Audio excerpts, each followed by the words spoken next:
그 사랑이 우리 가운데 충만하기를 소망합니다. 이제 평안으로 인사하겠습니다. 주님의 평안이 여러분과 함께. 옆 사람과도 인사합니다. 부드럽고 따뜻한 사람이 됩시다. 겸손한 사람이 됩시다.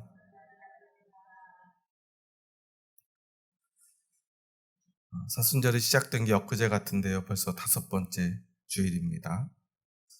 사순절이 벌써 5번째 주일이 되었다는 것은 다음 주가 이제 종려 주일이고요. 다음 주는 부활절입니다.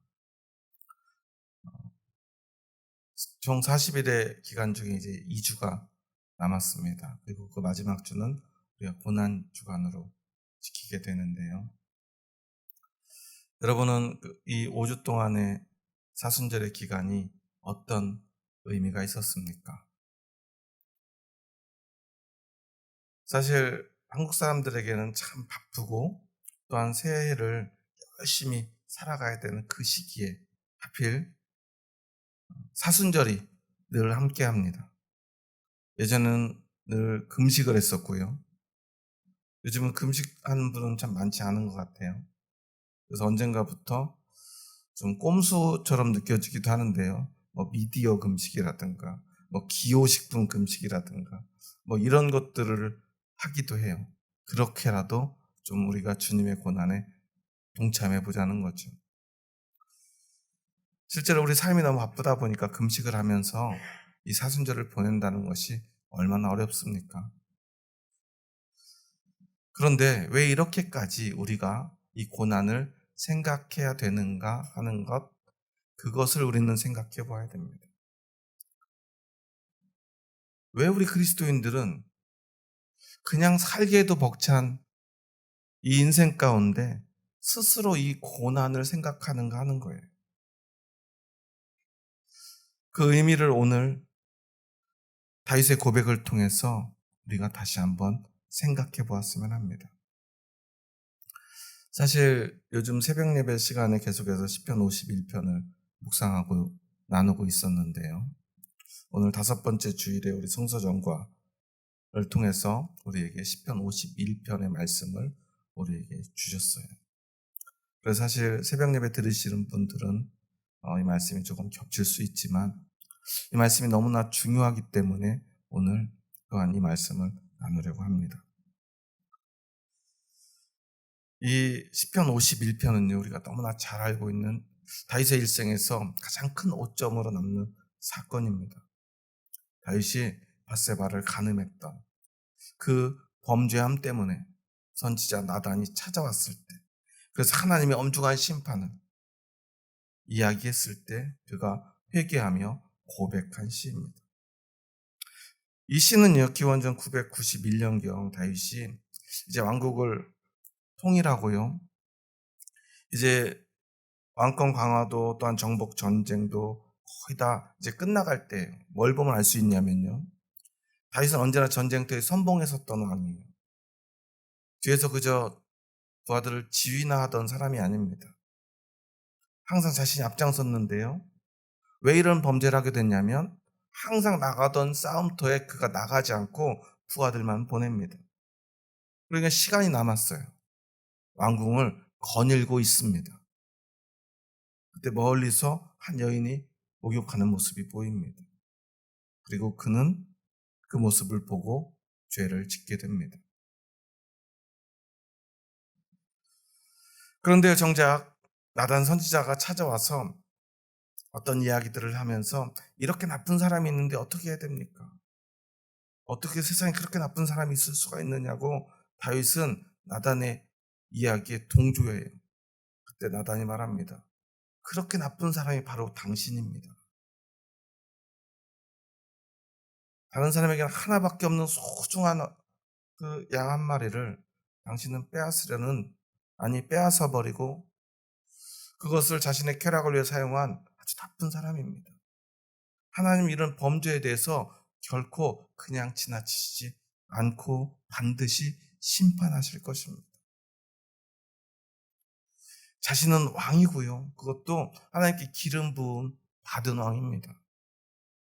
그리고 이제 그 모든 왕권을 자신이 수립을 했을 때 이제 그 누구도 넘볼 수 없는 강력한 왕권을 행사할 수 있는 왕이 되었어요. 사실 어찌 보면은 그때 당시에 왕들의 권한을 생각한다면 이 범죄가 작게 느껴질지도 몰라요. 그리고 우리는 습관처럼 이런 이야기들을 하죠.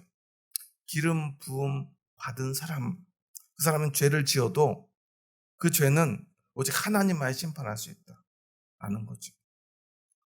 특히나 오늘 4절의 말씀을 보면요, 이런 고백이 있죠. 함께 읽어볼까요?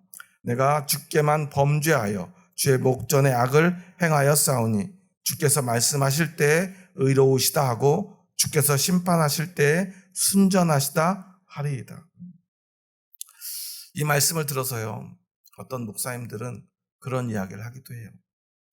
자신이 누가 보아도 큰 잘못을 저질렀는데 누군가가 그 잘못에 대해서 이야기하면 뭐라고 그래요? 감히 하나님이 기름 부어 세운 목회자에게 도전하느냐고 그래요. 내가 죄를 지었어도 나는 하나님께 죄를 지은 거고 나는 하나님께 용서 빌면 되고 오늘 이 고백처럼 내가 주께만 범죄하여 주님께는 하나님께는 내가 회개하지만 당신들은 나를 함부로 정죄할 권한이 없다라고 주장하기도 해요. 그리고 많은 성도들이 그것을 받아들이기까지 합니다. 그런데 과연 오늘 다윗의 이 고백이 나는 하나님이 기름 부어 세운 왕이니 내가 지은 죄는 하나님께 지은 죄일 뿐이지 어떤 백성도 어떤 신하도 나를 잘못했다라고 말할 수 없다라는 이야기일까요? 그랬다면 그가 그 뒤에 나오는 고백들을 하지 않았을 것이고요. 만약에 그런 식으로 하나님이 누군가를 기름 부어서 왕으로 세우고 제사장으로 세우는 분이시라면 아마 하나님은 이 땅에 예수님을 보내지 않으셨을 거예요. 그냥 적당히 그렇게 넘어갈 수 있고요. 그냥 그럴 수 있다면 하나님도 적당히 우리를 용서해 주셨을 것입니다. 그런데 하나님은 어떻게 하셨죠? 우리의 죄를 용서하시기 위해서 자신의 가장 소중한 아들의 생명을 다 내어놓지 않았습니까? 왜냐하면 죄는 그저 적당히 용서받을 수 있는 것이 아니기 때문입니다. 이런 우리의 잘못된 신앙과 잘못된 사고들을 보여주는 영화가 있었죠. 예전에 미래양이라고 하는 영화를 보면요. 홀로 된 여인이 정말 나이 어린 아들 하나를 데리고 남편을 잃고 상처받아서 시골 한적한 소도시로 이사를 했는데요. 그래서 겨우 그 지역 사람들하고 어울리면서 정착을 할 즈음에 아들이 유괴를 당하고 결국은 믿었던 사람으로부터 살해를 당해요. 너무나 큰 상처를 받고 슬픔과 낙심에 빠집니다. 견딜 수 없는 고통에 몸부림치다 그녀가 우연히 교회에 가고 신앙을 가지게 돼요. 그곳에서 은혜와 용서를 깨닫게 됩니다. 자신의 아들을 맡겼던 그 학원 원장으로부터 살해당한 아들. 하지만 그래도 예수님이 그 피로 우리를 용서했으니 나도 용서해야 되겠다. 내가 원망하고 저주한들 죽었던 아들이 살아 돌아오지도 못할 것인데 내가 용서받았듯 용서해야겠다는 마음으로 교도소를 찾아가요. 그래서 미안했단 말 한마디만 하면 나는 그래도 믿음으로 당신을 용서하겠노라 말하려고. 그런데요, 이상한 일이 벌어집니다. 며느리를 신청하고 만났는데요, 이 사람이 환하게 웃으면서 자신에게 다가와요. 그러면서 이렇게 말합니다. 나는 하나님께 다 용서받았다. 용서해 주러 갔던 이 여인이 갑자기 분노하기 시작해요. 내가 용서하지 않았는데 왜 당신이 용서받았냐고 말이죠. 나는 용서하지 못했는데 왜 당신은 하나님께 용서받고 그것을 끝내려고 하느냐고 분노하고 절망하고요. 그 영화 속에서는 결국 하나님을 저주하는 그 여인의 모습이 나옵니다. 사실 그 영화가 기독교인들에겐 참 불편한 영화였어요. 그래서 어떤 분들은 그 반기독교적 영화니까 보지 말라고 이야기하기도 하더라고요. 그런데 어쩌면요, 기독교를 비판하려고 만든 영화일지 모르지만 어쩌면 그 속에는 진짜 복음의 의미가 담겨 있을지도 모르겠다는 생각을 합니다. 온갖 비리를 저지르고요, 감히 하나님께 기름 부음 받은 목회자를 함부로 정죄하지 말라고 주장하는 어떤 목사님들, 그저 하나님께만 용서받으면 끝이라고 생각하는 어떤 그리스도인들, 과연 그것이 진정한 회개일까? 그것이 진짜 용서일까를 우리는 생각해 보아야 돼요. 오늘 다윗의 고백은 어떤 고백일까? 우리 한번 5절의 말씀을 읽어볼까요? 5절입니다. 내가 죄악 중에서 출생하였으며 어머니가 죄 중에서 나를 잉태하였나이다. 그가 자신의 죄를 고백하는데 누구를 지금 데려와서 고백하죠? 어머니가 죄 중에서 나를 잉태했다. 고백해. 다윗은요, 그냥 적당히 이제 나는 왕이니까 주님께만, 하나님께만 용서받으면 된다라는 고백이 아니에요. 그는요, 자신이 왕이기 때문에, 오히려 기름 부음 받은 왕이기 때문에 더 처절하게 자신의 죄를 인정하고 고백하는 것입니다. 밧세바에게도 범죄했죠. 그 범죄를 덮으려니 이제 그 남편에게도 범죄를 합니다. 동침하고 나니까 아이를 가졌다고 그래요. 이걸 덮어보려고 전쟁터에 있는 우리아를 집으로 돌아오라고 합니다. 그리고 와가지고는 아내랑 동침하라고 그럽니다. 자신이 지은 죄를 숨기려고 말이죠. 그런데 이 우리아는 얼마나 충성스러운지요. 자신의 부하들이, 동료들이 지금 전쟁터에 있는데 나만 편안하게 잠자리에 들 수 없습니다. 그러고 밖에서 자요. 다윗은 아마 속이 터졌을 거예요. 뭐 저런 인간이 다 있나. 그래가지고 결국 어떻게 하죠? 그에게 편지 하나를 들려보내가지고 전쟁터로 다시 보냅니다. 자신의 가장 충성스러운 오른팔과 같은 장군에게 얘 좀 제일 어려운 곳에 보내가지고 전쟁터에서 그냥 죽게 만들어라고 말이죠. 그렇게 우리아는 죽음합니다. 우리아에게 범죄합니다. 우리아에게는 용서를 빌 수도 없어요. 그런데 그의 죄는 거기서 끝나지 않아요. 그도 왕이기에 온 백성에게 죄를 지은 것입니다. 그만 바라보고 그 사람만 믿었던 그 왕이 간음하고요, 살인했습니다. 그래서요, 다윗은 밧세바에게, 그리고 우리아에게, 온 백성들에게 사죄해야만 합니다. 다윗은 그 사실을 너무나 잘 알고 있었던 것 같아요. 자신을 이렇게 말해요. 내가 죄악 중에서 출생한 죄인입니다. 우리 어머니가 죄 중에서 나를 가졌고 낳았습니다. 다윗에게 어머니는 어떤 존재였을까요? 세상에서 가장 소중한 사람 아니었겠습니까? 그 어머니의 이름으로 자신의 죄를 인정하고 회개하고 있는 거예요. 그런데 나의 죄는 거기서 끝나지 않고 이 죄는 하나님 앞에서도 범죄한 것입니다. 라고 고백하는 거죠. 하나님께만 내가 용서를 받으면 그만이다라고 주장하고 있는 것이 아니다라는 거예요. 어떤 목사님들이요, 그냥 감히 나한테 내가 잘못한 건 맞지만 당신들은 함부로 나한테 판단할 수도 정죄할 수도 없어라고 주장하는 그런 태도가 아니라는 거예요. 목사가 잘못하면 어떻게 되죠? 잘못을 저지른 그 대상에게도 용서를 구해야 되지만 오히려 성도들 앞에도 더 사죄해야 되는 것 아닙니까? 하나님이 세운 제사장같이 바라보는 성도들의 그 아픈 마음, 상처들은 왜 생각하지 않습니까? 그저 그냥 혼자 골방에 가서 하나님께만 용서받으면 그것으로 끝이다라고 착각해서는 안 된다라는 거예요. 우리 그리스도인들도 마찬가지입니다. 세상 사람들이 교회를 너무나 많이 욕하지요. 나는 열심히 신앙생활하고 바르고 정직하게 살았을 뿐인데 얼마나 많은 그리스도인들이 이유 없이 세상 사람들로부터 손가락질 받습니까? 그리고 그 이후에 너무나 많은 부분들을 목회자들이 책임을 져야 될 부분들이 있다는 거예요. 우리는 그것을 기억해야 됩니다. 그렇지만 그 우리를 향한 비난이 단지 억울하다라고만 생각해서는 안 됩니다. 왜냐하면 우리는 하나님 나라의 백성으로서 이 땅 가운데 하나님의 의를 드러내야 될 사람들이기 때문에 믿지 않는 사람들은 어떻게 하나님을 보지요? 우리 그리스도인들을 통해서 하나님을 보고 예수님을 볼 수밖에 없지 않습니까? 그런데 우리의 모습은 어떻습니까?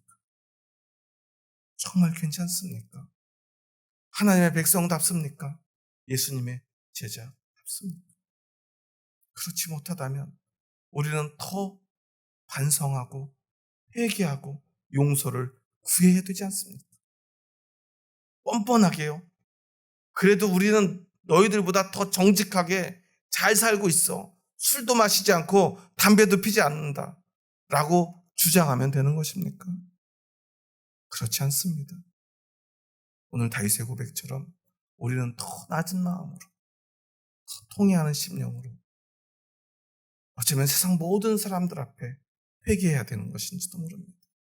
물론 그 회개는 사람들에게서 끝나지 않고 하나님 앞에까지 가져가야 되는 것이죠. 그래서 우리는 날마다 하나님 앞에 회개해야 되는 것입니다. 그러면 우리의 신앙생활은요, 단지 그렇게 그냥 나는 죄인입니다, 죄인입니다 울고 불고 해야 됩니까? 예전에 그 천주교 신부님이 그런 얘기를 하더라고요. 왜 이렇게 사람들이 천주교는 잘 안 오고 기독교로 자꾸 가는지 자기가 이해가 된대요. 무슨 소린가 했어요. 무슨 좋은 얘기 하려나. 알고 봤더니 그렇게 얘기하더라고요. 천주교는 한 주 살기도 되고 벅찬데 주일이 돼가지고 그 성당에 오면은 오자마자 제일 먼저 뭘 하죠? 혹시 가보신 적 있나요? 내 탓입니다. 내 탓이로소이다. 이런 거 많이 해요. 항상 해요. 전 천주교에서. 내 탓입니다. 내 탓입니다. 맨날 이런 것만 하니까 힘들고 우울해가지고 천주교 가기 싫어한다는 뭐 이런 이야기를 하더라고요. 그런데 교회 가면 막 쿵짝쿵짝 찬양하고 노래 부르고 막 춤추고 막 이러니까 재밌어서 교회 가는 것 같대요. 교회를 안 와보신 것 같아요, 그분도. 그런데요, 우리가 그냥 우리의 잘못, 우리의 죄, 또한 슬픔과 또한 포기하는 심령으로만 살아야 되는 것일까요? 그러기엔 우리 삶이 너무 힘들지 않습니까? 우리 신앙의 본질이 무엇인가를 다윗은 그래서 오늘 시편 51편을 통해서 우리에게 참 극명하게 보여주는데요. 다윗은 내가 주께만 범죄하여 주의 목전의 악을 행하였사오니 라고 말하며 주님께만 단지 고백하면 된다라는 고백이 아니라 주님께도 내가 회개하며 범죄했습니다라고 고백했고 또한 그리고 이렇게 고백하죠. 주께서 말씀하실 때 의로우시다 하고 주께서 심판하실 때 순전하시다 하리이다. 이것을 잘못 오해하면 하나님 저는 이제는 주님께 고백했으니 저는 의롭고 순전합니다 라고 잘못 받아들일 수 있는데 이것은 그런 의미가 아니죠. 주께서 말씀하실 때 의로우시다. 이게 어떤 의미냐면 주님께서 나에게 어떤 심판을 내리고 어떤 벌을 내리더라도 그것은 합당합니다. 하나님은 결코 틀리지 않습니다 라는 고백이에요. 지금 내 목숨을 거두어가도 내 가족들을 송두리째 다 하나님이 죽이신다 한들 내 지금 이 왕권을 다 빼앗아가고 이 땅 가운데서 나를 흔적조차 없이 사라지게 한들 무엇이 잘못됐다는 것입니까? 당연한 것입니다. 하나님의 말씀은 하나님의 처벌은 의로우십니다 라는 고백이. 그리고 그것은 하나님이 그 심판하시는 것은 순전합니다. 이 순전하다라고 하는 히브리어 원어를 보면 자카라고 하는 단어를 쓰는데요. 이 순전하다라고 하는 이 자카라고 하는 단어의 원래 뜻은 당연하다라는 뜻이에요.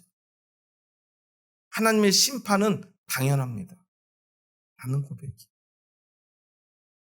그렇게 저는 죽을 죄인입니다. 심지어 저는 태어날 때부터 어머니의 뱃속에서도 죄인이었습니다. 그리고 7절에서 이렇게 고백하죠. 7절 말씀 함께 읽어볼까요? 우슬초로 나를 정결하게 하소서. 내가 정하리이다. 나의 죄를 씻어주소서. 내가 눈보다 희리이다. 이걸 우리는 이런 식으로 해석하죠. 우슬초로 나를 정결하게, 나의 죄를 씻어주시면 내가 눈보다 새하얗게 깨끗해질 것입니다. 하나님께 내가 기도만 하면 나는 정말 새하얀 눈처럼 깨끗해질 것입니다. 이런 정도로 받아들여요. 그런데 원래 우슬초가 뭐죠? 우슬초는 유대인들에게 아주 중요한 의미를 갖는데요. 그것은 바로 정결의 예식과 관련되어 있어요. 그곳에 우슬초에 피를 묻혀서요, 이게 뿌려주면 우리의 몸이 정결해진다라는 의미를 담고 있어요. 그런데 그 모든 의식 가운데 가장 중요한 의식이 있는데, 문둥병자가 그 병에서 낫고 나면 제사장이 새 피를 찍어서 7번 그 사람에게 뿌려줍니다. 이제 너는 완전히 깨끗해졌다라는 의미로 말이죠. 다윗은 내가 이제 완전히 깨끗해졌다라는 의미로 이 고백을 한 건 아니에요. 내가 이 문둥병자와 같은 존재임을 고백하는 거예요. 왕이 말이죠. 유대인들이 가장 혐오하는 사람, 문둥병자를 바로 자신이 그러한 사람이라고 고백하고 있는 거예요. 이것이 진짜 회개가 아니겠습니까? 가장 거룩해야 될 왕이 가장 추하고 더러운 모습, 하나님께 저주받아 가장 추한 모습이 된 그 모습이 바로 나의 모습이다. 나의 영혼이 바로 이 문둥병자와 같이 되어버렸다 라고 하나님께 고백하는 거예요. 하나님, 저는 그런 사람입니다. 그런데 그가 왜 그렇게 처절하게 고백했을까? 우린 8절에서 다윗의 가장 중요한 고백을 기억해야 합니다. 우리 8절 말씀 함께 읽습니다. 내게 즐겁고 기쁜 소리를 들려주시사 주께서 꺾으신 뼈들도 즐거워하게 하소서. 내게 즐겁고 기쁜 소리를 들려주시옵소서 라고 고백하죠. 문둥병자와 같이 된 내 영혼을 주님 제발 용서해 주시고, 이제는 하나님의 즐겁고 기쁜 소리를 들려주시옵소서. 어떤 소식이죠? 내가 너를 용서했고, 내가 너를 용서했기에 이제 내가 너와 다시 함께해 주겠다는 기쁜 소식이에요. 다윗이 바란 것은요, 단지 하나는 죄인인데 내가 용서받아야 이 왕권을 지켜내고 내 목숨도 지켜내고 내 가족도 지켜내고 이 나라도 지켜낼 수 있으니 나는 더 이상 죄인이 되지 않도록 용서해 주십시오라는 게 고백이 아니에요. 이 죄 때문에 내가 가장 중요한 것을 잃어버렸습니다. 그것은 바로 하나님입니다. 이 나라를 잃어도, 내 자리를 잃어도, 내 권세를 잃어도, 아니 내 목숨을 잃어도 괜찮은데 나는 하나님을 잃어버릴 수 없습니다. 그러니 하나님, 나와 다시 함께 해주시겠다는 그 기쁜 소리를 나에게 들려주시옵소서. 그 하반절에 뭐라고 고백하죠? 주께서 꺾으신 뼈들도 즐거워하게 하소서. 여러분, 뼈가 꺾여보신 적 있나요? 저는 중학교 2학년 때 한번 왼쪽 팔이 완전히 꺾여가지고 부서진 적이 있어요. 운동을 하다가 이제 운동신경이 워낙 부족하다 보니까 이렇게 낙법을 하다가 잘못해서 왼손을 잘못 짚었는데 뒤로 완전히 팔이 안쪽으로 꺾여야 되는데 바깥으로 꺾여졌어요. 관절이 다 부서졌어요. 제가 기절하지 않은 게 신기할 정도로 너무너무 아팠어요. 그런데 그때는요, 참 병원 이렇게 치료가 잘 되지 않아가지고 저를 지도하던 관장님이 저를 접고론에 데려갔어요. 거기서 그 부서진 뼈를 막 맞춰 주시더라고요. 어떻게 했을까요? 더 아프고요. 부서진 뼈들이 더 막 이리저리 흩어져가지고 더 고통스럽다가 3일 내내 퉁퉁 부은 팔을 붙들고 잠도 자지 못하다 결국 3일 만에 대학병원에 가서 사진을 찍어보니까 뼈가 다 부서져서 수술을 해야 되는데 수술을 받았어요. 수술을 받고 3년을 치료를 했습니다. 지금도 팔이 완전히 펴지지 않아요. 얼마나 고통스러운지 그때는 수술을 하고도 진통제도 잘 놔주지 않던 시절이에요. 제가 하도 아파서 잠을 며칠을 못 자니까 3일 만인가 4일 만에 진통제를 한번 놔줬는데 진통제가 들어가는데 제가 잠들어 버리더라고요. 고통이 사라지니까. 그러다가 2시간 만에 제가 소리를 지르고 갑자기 깼대요. 진통제 효과가 떨어지니까. 그리고 또 며칠을 잠을 못 잤어요. 뼈를 통해서 오는 고통은요, 우리가 견딜 수 있는 것이 아니죠. 그런데 다윗은요, 그런 고백을 하는 거예요. 내 영혼이 마치 뼈가 꺾여진 것처럼 고통스러운 상태임에도 불구하고 지금 내 모습은, 내 영혼은 그렇게 되었지만 하나님이 함께 하시기만 하면 나는 그곳에서도 웃고 기뻐하며 즐거워하고 춤출 수 있습니다라고 고백하는 거예요. 여러분, 이것이 바로 믿음인 것입니다. 다윗에겐요, 다른 것이 중요하지 않았어요. 하나님과의 관계가 회복되는 것만, 그것이 중요했습니다. 내가 실수했음을 그는 인정합니다. 얼마나 큰 죄를 지었는지도 합니다. 그런데 그가 용서받고 싶은 이유는 다른 이유가 아닙니다. 하나님과 함께하고 싶었어요. 여러분, 오늘 여러분의 믿음은 어떤 믿음입니까? 세상 사람들이요, 요즘 교회를 어떻게 보는지 포털 사이트 같은 데서 계속 저도 모니터링을 해보면 세상 사람들은, 교회 다니는 사람들 그렇게 보는 것 같아요. 보통 둘 중에 하나예요. 아주 그냥 돈이나 밝히는 이상한 사람들이거나, 아니면 어리석어서 교회에다 돈이나 갖다 바치는 사람들, 바보 같은 사람들이라고 생각하는 것 같아요. 그 사람들이 보기에는 헌금하는 거, 11조 하는 거 너무 이상하겠죠. 그런데 어쩌면 그런 사람들이 그렇게 보는 것, 믿음을 알지 못하는 사람들이 그렇게 생각하는 것은 당연한 것인지도 몰라요. 그런데 문제는 우리 그리스도인들입니다. 너무나 많은 그리스도인들이요, 11조 안 하면 하나님께 벌 받을까 두려워해요. 교회 다니는 사람들, 가정에 어려운 일 생기면 제일 먼저 뭐부터 점검하죠? 내가 혹시 하나님한테 헌금할 거 빼돌린 거 있나 없나 생각하잖아요. 그래서 벌 받았다고 생각하잖아요. 목사님들이 설교할 때 그런 얘기 많이 하잖아요.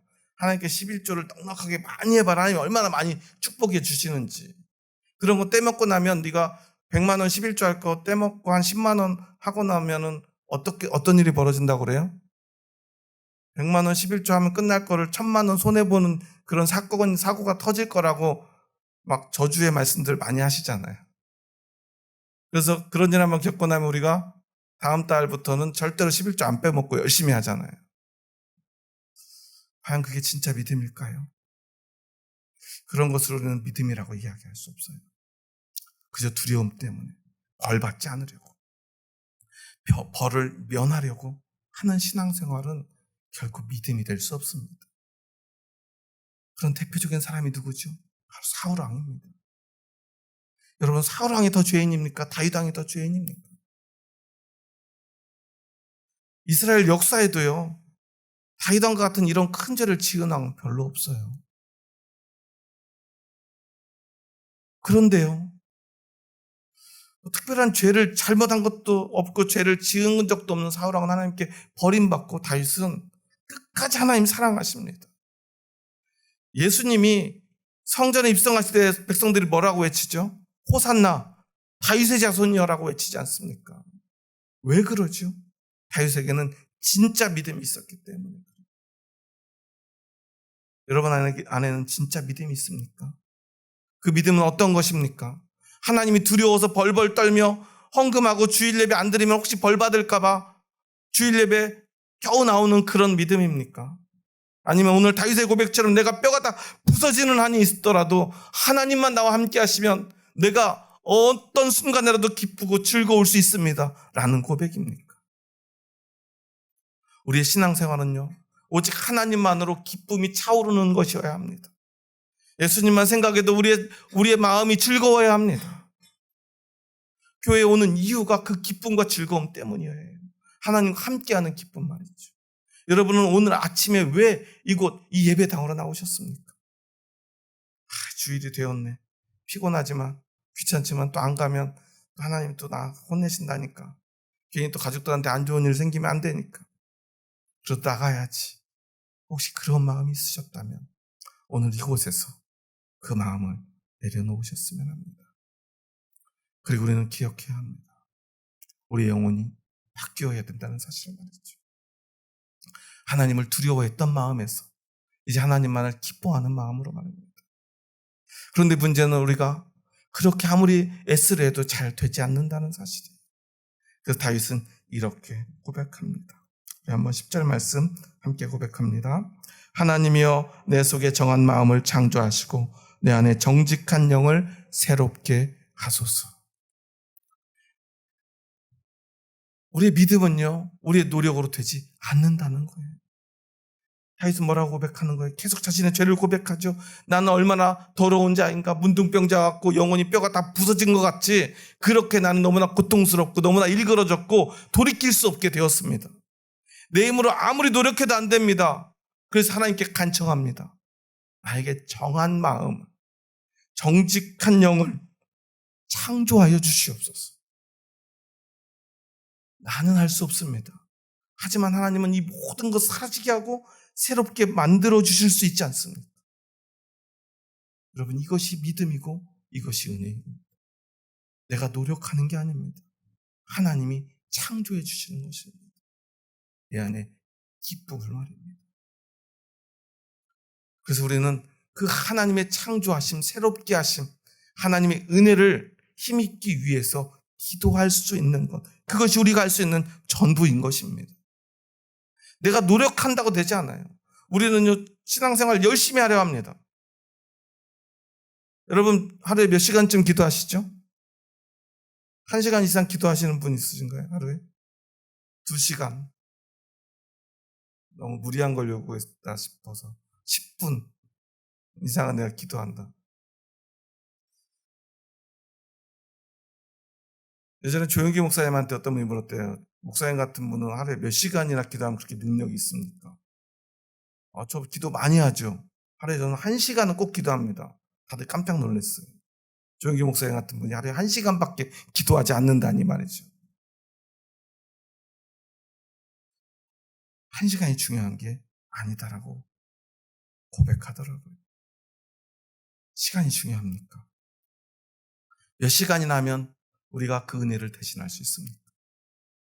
24시간을 기도해도 부족하지 않습니까? 하지만 하나님은 우리에게 은혜를 베푸실 것입니다. 오늘 이 시간 저와 여러분에게 반드시 은혜를 주시고 우리의 영혼을 새롭게 창조해 주실 것입니다. 그런데 이것은 세상에서 또한 가장 어려운 것이기도 합니다. 내 힘과 노력으로는 할 수 없는 것이기 때문에 그래요. 하나님의 처분을 기다려야만 하기 때문에 그렇습니다. 이것은 또한 얼마나 어려운 일입니까? 그러기에 이것이 너무나 소중한 것입니다. 하나님이 주시는 그 기쁨을 여러분 소중하게 여기셔야, 그걸 소중하게 여길 마음의 준비가 되어 있어야 하나님은 그 마음을 새롭게 창조해 주시지 않겠습니까? 몇 주 전에 한 유튜브를 보는데 어떤 젊은 여자가 침대에 누워서 막 이렇게 혀를 막 만져요. 혀를 만져보신 적 있나요, 여러분? 강아지 혀를 이렇게 만지고 있어요. 강아지가 귀찮아가지고 막 혀를 빼고 막 귀찮아하는데도 막 하고 막 웃으면서 계속 만져요.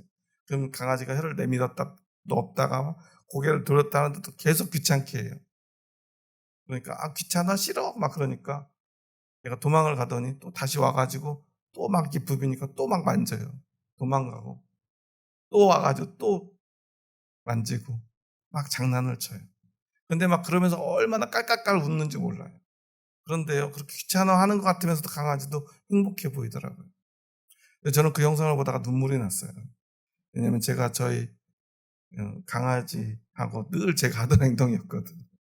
작년 9월에 저희 10년을 넘게 키웠던 강아지가 세상을 떠났는데,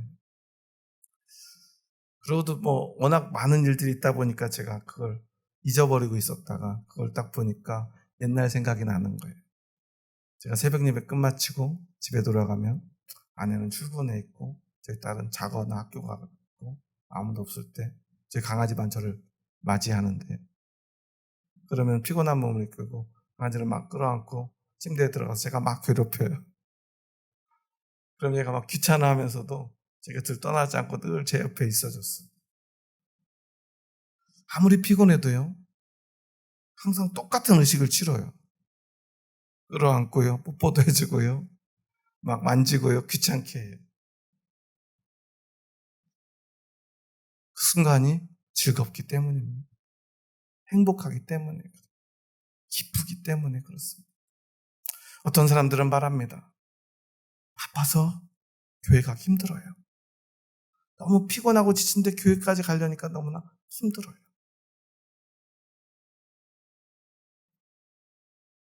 그것은 사실이 아닙니다. 하나님이 주시는 기쁨을 아는 믿음이 있다면 우리는 바쁘고 힘들어서 하나님께 나아가야 합니다. 너무나 지쳐서 하나님께로 달려가야 합니다. 여러분 그렇지 않습니까? 하나님 우리 안에 기쁨을 주시고 우리 안에 그 기쁨이 차고 넘친다면 말입니다. 오늘 다윗은 마지막으로 1절 12절에서 이렇게 고백하죠. 함께 읽어보겠습니다. 나를 주 앞에서 쫓아내지 마시며 주의 성령을 내게서 거두지 마소서. 주의 구원의 즐거움을 내게 회복시켜 주시고 자원하는 심령을 주사 나를 붙드소서. 저는 11절을 읽으면서 아까 그 영상이 생각났어요. 주 앞에서 쫓아내지 마시며 마치 저를 쫄래쫄래 쫓아오던 강아지처럼 하나님 보고 싶어서 하나님과 함께하고 싶어서 하나님을 향해서 막 달려가는데 자신의 죄 때문에 하나님이 자신을 쫓아낼까 봐 두려워하는 다윗의 모습이 떠올랐고요. 주의 성령을 내게서 거두지 마소서. 주의 성령은 무엇입니까? 주님의 거룩한 영인데 우리는 그 성령을 너무나 어렵게 생각합니다. 주의 성령은 어떤 영입니까? 우리로 하여금 주 예수 그리스도를 믿게 하는 영입니다. 하나님을 믿고 따르게 하는 영입니다. 하나님을 기뻐하고 즐거워하게 하는 영입니다. 우리에게 복을 주시는 영이죠. 우리에게 기쁨을 주는 영입니다. 그리고 말합니다. 주의 구원의 즐거움을 내게 회복시켜 주시고. 여러분에게는 구원의 즐거움이 있습니까? 구원이 즐거우십니까? 구원은 우리에게 즐거움입니다. 우리를 구원해 주신다는 건 하나님께서 우리를 다시 한번 하나님과 함께 즐거워할 수 있도록 변화시켜 주시고 하나님과 함께 즐거워할 수 있도록 새롭게 창조해 주시는 것입니다. 이것이 우리의 구원입니다. 교회 나와서 즐겁지 않은 사람이 과연 구원받을 수 있을까요? 여러분 죽어서 천국 가서 무엇을 하시겠습니까? 작년 7월에 제 아내를 떠나보내고 제 마음에는 얼마나 많은 슬픔이 찾아왔었는지 몰라요. 그냥 상실의 고통 막 이런 거보다 어제도 제 딸하고 얘기했는데 그날의 그 충격과 공포가 너무나 컸고 그 상처가 지금도 잘 사라지지 않는데요. 그래도 그 모든 충격과 공포와 아픔과 슬픔도 다 이겨내게 하는 유일한 한 가지는 오늘 주님의 품에서 그 영혼이 기뻐하고 즐거워할 것이라는 믿음 때문입니다. 하나님과 함께하는 그 기쁨을 나보다 지금 먼저 누리고 있다는 그 믿음 때문입니다. 여러분, 우리가 천국 가서 그곳에 황금길이 깔려 있어서 즐거운 것 아니지 않습니까? 어떤 분들은 그런 얘기 많이 하더라고요. 여기서 세상 살면서 잘 살아야 천국 가서 큰 기와집 얻는다고 말이죠. 천국 가서 초가집 살래 이런 얘기하는 부흥사님이 얼마나 많았습니까?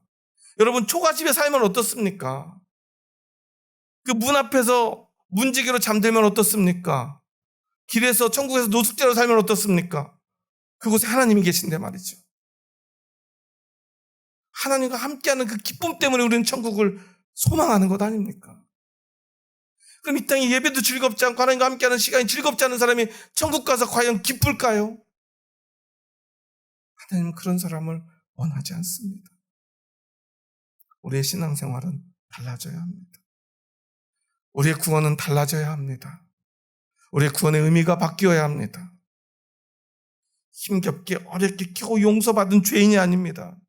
우리는 하나님과 함께하는 그 기쁨을 누릴 권리를 가진 사람들입니다. 요즘 선거가 다가오니까 권리당원이라는 말들이 이슈로 많이 나오더라고요. 우리는 그렇게 하나님 나라의 권리 당원이 된 거인지도 몰라요.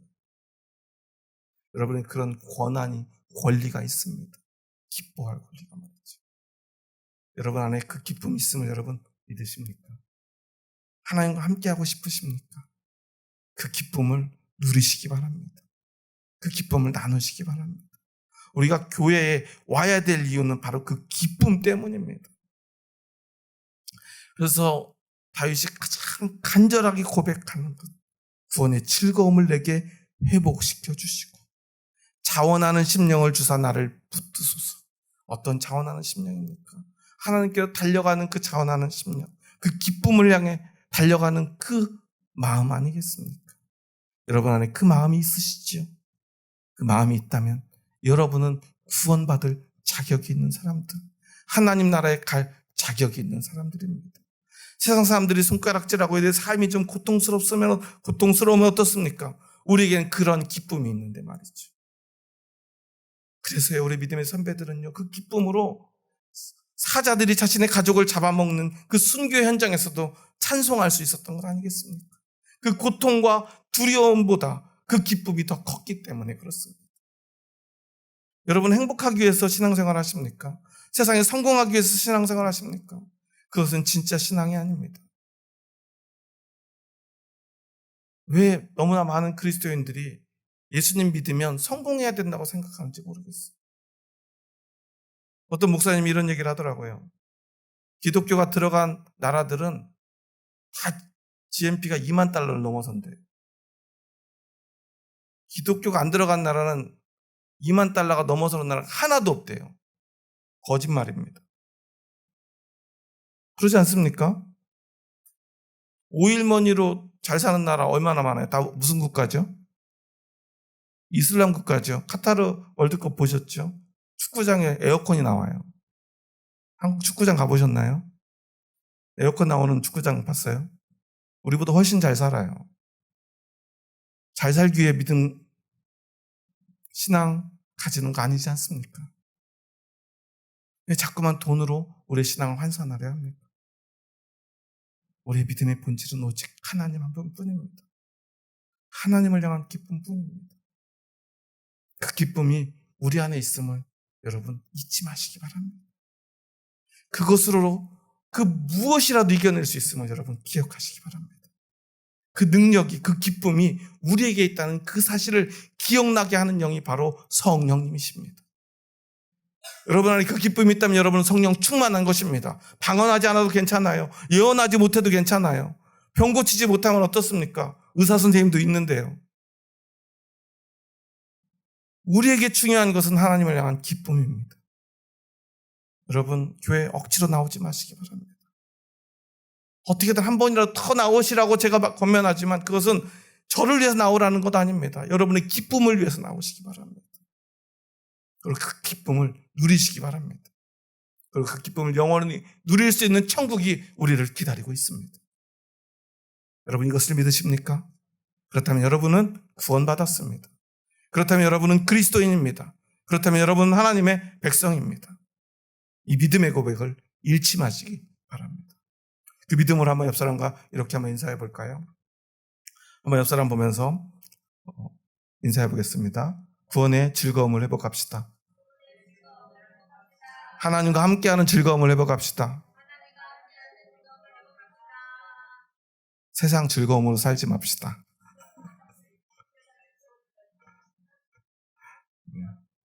그걸 회개하면 됩니다. 그리고 그렇게 하나님을 사모하는 그 믿음으로 가득 찬, 기쁨으로 가득 찬 그 우리 믿음의 동역자들이, 형제들이 여러분 옆에 있습니다. 그 사람들에게 한번 이렇게 기쁨으로 고백했으면 좋겠습니다. 옆 사람 보면서 우리 집사님이 저와 함께해서 너무 좋습니다. 감사합니다. 사랑합니다.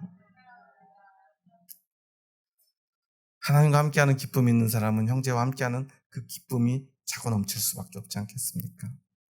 교회 올 때 늘 기쁨으로 찾아오시기 바랍니다. 이곳에 하나님의 사랑이 있습니다. 하나님을 사랑하는 형제들이 있습니다. 그래서 우리는 교회에 와야 합니다. 여러분 교회 올 때 헌금하러 오지 마시고 일하러 오지 마시고 그 기쁨을 누리고 나누기 위해 오시기 바랍니다. 그리고 그 기쁨으로 한 주간을 사시기 바랍니다. 어떤 고통이 여러분을 덮쳐도 그 기쁨이 능히 이기게 할 것입니다. 기도하시겠습니다. 하나님 감사합니다. 저희 부족하고 연약한 자들 사랑하셔서 저희들을 참된 구원의 기쁨으로 인도하여 주시니 감사합니다. 우리는 우리의 죄를 씻을 수 없는 죄인입니다. 용서받을 수 없는 죄인입니다. 날 때부터 어머니의 뱃속에서부터 죄인으로 그렇게 태어난 자들입니다. 누구에게 어떤 용서를 구하여도 용서받을 수 없을 만큼 큰 죄 가운데 살던 우리들을 용서하신 하나님의 놀라운 은혜 앞에 오늘 우리가 섰음을 고백합니다. 그리고 그 은혜는 우리가 겨우 용서받은 죄인으로 끝나지 않고 하나님과 함께 기쁨을 누릴 수 있는 자격을 얻게 되었음을 고백합니다. 이제 우리의 삶이, 남은 삶이 그 기쁨으로 차오르게 하여 주시옵소서. 그 기쁨을 향해 날마다 달려가게 하여 주시옵소서. 그리고 영원한 기쁨의 소망을 만난 그 순간 우리는 하나님을 영원토록 찬송할 자격을 얻게 됨을 기억합니다. 이제 그 소망의 기쁨으로 오늘의 어떤 고난이라도 이겨내며 살기를 원하오니 주여 우리에게서 주의 성령을 거두지 마시옵소서. 예수님의 이름으로 기도합니다. 아멘.